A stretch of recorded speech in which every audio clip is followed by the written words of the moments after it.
Ota-onalar akademiyasini tashkil etishimizdan asosiy maqsad bugungi kunda o'smirlarimiz o'rtasida juda ham muammo ko'p, ayniqsa maktablarda o'sha tabletga ichayotgan, o'g'irlik qilayotgan, yolg'onchi, darsga kirmaydigan yoki bo'lmasam qizlar tarbiyasidagi o'sha yengil tabiatlilik, telefonga qaramlik, boringani pornografiyaga qaramlik kabi muammolar juda ham ko'p.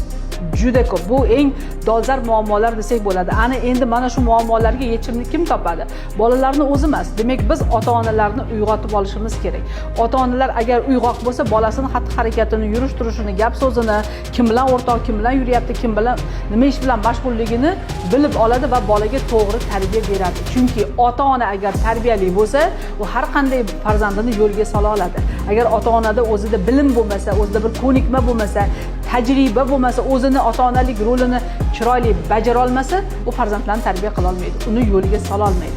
Aynan ota-onalar akademiyasidagi mutaxassislarning hammasi mana shunday bir katta muammolar ustida ishlashadi.